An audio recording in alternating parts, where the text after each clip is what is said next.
کو مگر ظلم کرنے والوں کو جہنم کی آگ پہ جھونک دیں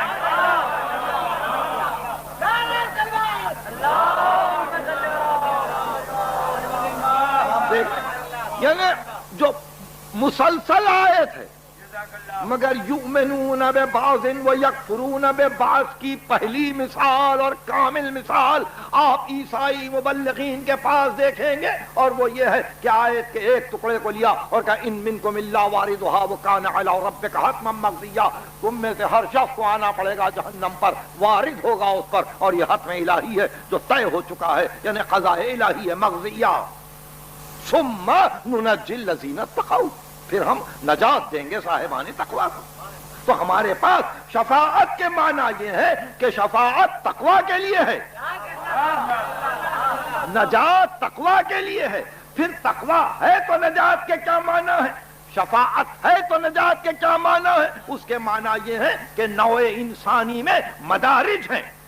پوری نو ایک درجے پہ نہیں ہے، اس لیے وہ جو کامل ترین ہے وہ اپنے سے کم کامل کو کھینچتا ہے، وہ جو کامل ہے ناقص کو جس کی بنیاد ایمان پر ہے بلند کرتا ہے۔ وہ شفیع ہے جو اپنی ادب سے، اپنے تربیت سے، اپنے ایمان سے، اپنی عرفان سے، اپنے دینی افکار سے نہ جاننے والے کو جو صرف لا الہ الا اللہ محمد رسول اللہ کہہ کر مستقل بندگی میں بغیر معرفت مصروف ہو جاتا ہے، تو وہ عارف کامل اس کو کھینچ کر بلند کرتا ہے، بلندیوں پہ لاتا ہے۔ تو دنیا میں بھی یہ شفاعت ہے اور آخرت میں بھی یہ جان کر کہ اس کی نیت کامل تھی، اس کا پیمانہ نیت بہتر سے بہتر تھا، اس نے کبھی کوئی ایسی بات نہیں کی کہ جس کے معنی یہ ہو کہ یہ غیر سے بھی ربط و ضبط رکھتا ہو، بلکہ یہ اپنا ہی تھا۔ تو ایسے کی شفاعت اس وقت کی جاتی ہے جبکہ اس کے اخلاص بندگی کو آزمایا جائے، جبکہ اس کے تقوی کو آزمایا جائے کہ کہاں تک خوف خدا دل میں تھا اور کہاں تک کوتاہیاں تھیں، معاشرے کی وجہ سے، قبیلے کی وجہ سے، حالات کی وجہ سے، دوستوں کی وجہ سے ان کوتاہیوں کو دور کرنا ایک کامل کا کام ہے۔ اس کے معنی شفاعت کے یہ نہیں ہے کہ کوئی آدمی مشرک ہو، ملحد ہو،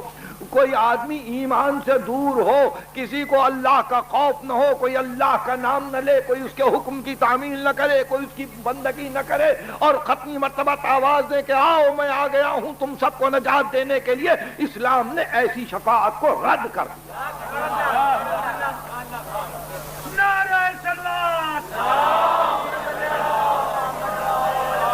معلوم نہیں میں سمجھا سکا کہ نہیں، مگر پھر بھی مجھے اپنے سننے والوں پر یقین، یعنی عیسائی پروپیگنڈا یہ تھا کہ اسلام میں نجات نہیں ہے۔ اگر ان کے پاس نجات کے معنی یہ ہے کہ مشرک کی نجات، ملحد کی نجات، مرتد کی نجات، کافر کی نجات، ظالم کی نجات، تو یقیناً نہیں۔ اور اگر ان کے پاس نجات کے معنی یہ ہے کہ جس نے خلوص دل سے اپنے معبود کو آواز دی ہو مگر کوتاہیاں رہ گئیں، وقت نے ساتھ نہیں دیا، جوان مرگی نے کسی کو بندگی کے اعلیٰ منازل پر پہنچنے سے روکا، مسلسل بیماریوں نے کسی کی مدد نہ کی، مساعدت نہ کی، اور وہ حق بندگی ادا نہ کر سکا، ایسے قبیلے میں پرورش پائی جہاں حق زبان پر نہ آ سکا، تو ایسے موقع پر شفیع جان رہا ہے دلوں کی گہرائیوں تک اتر کے کہ اس کی کتنی کوتاہیوں کو میں دور کر سکتا ہوں۔ وہ کھڑے ہو کے آواز دے گا آ جا تو میرا دوست ہے اور نکل جا تو میرا دشمن ہے۔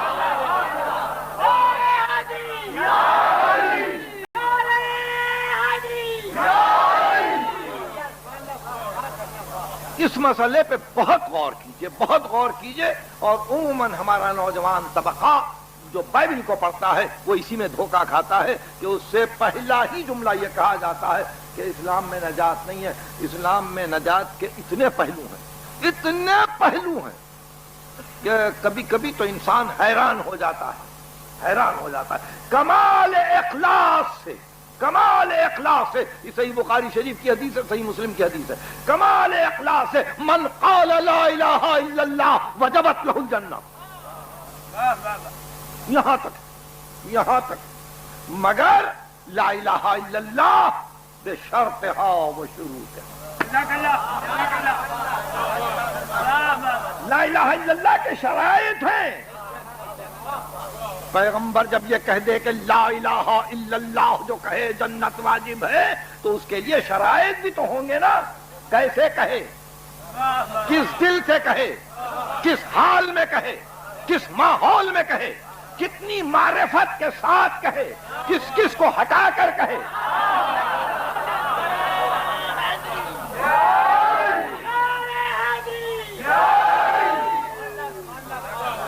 میں سمجھتا ہوں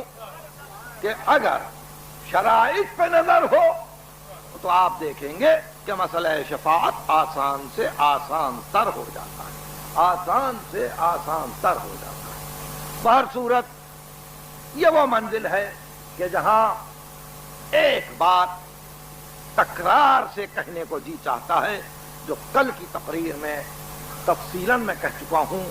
اور پرسوں کی تقریر میں کچھ میں نے اشارہ کیا ہے، وہ یہ کہ شفاعت دنیا میں بھی ہے، شفاعت آخرت میں۔ قرآن مجید میں 29 مقام پہ شفاعت کا تذکرہ ہے، اور سورہ نساء کی اس آیت نے تو واضح کر دیا شفاعت کی حقیقت کو کہ من یشفع شفاعتا حسنتا یکن لہ نصیب منہا ومن یشفع شفاعتا سیئتا یکن لہ کفل منہا۔ جو اچھی شفاعت کرے گا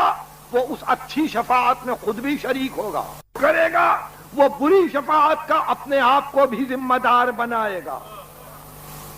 اور یہ سورہ نساء کی آیت ہے، تو شفاعت اچھی بھی ہے بری بھی ہے، یعنی اچھے معاشرے میں کھینچنا، اچھی راہوں پر لانا، اچھی تربیت کرنا،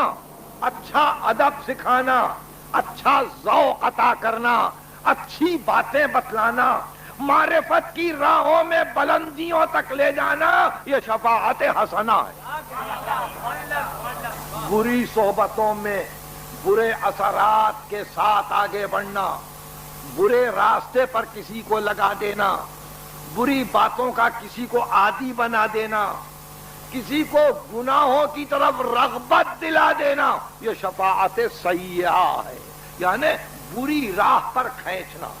شفاعت حسنہ اچھی راہ پر کھینچنا۔ وَكَانَ اللَّهُ عَلَى كُلِّ شَيْءٍ مُقِيتًا، اللہ کو ہر چیز پر کنٹرول ہے۔ یہ سورہ نساء کی آیت ہے، ہر چیز پر کنٹرول ہے۔ جانے والے بری راہ پر جا رہا ہے، اگر خدا چاہے تو تجھ کو روک سکتا ہے، مگر نہیں، ہم روکیں گے نہیں،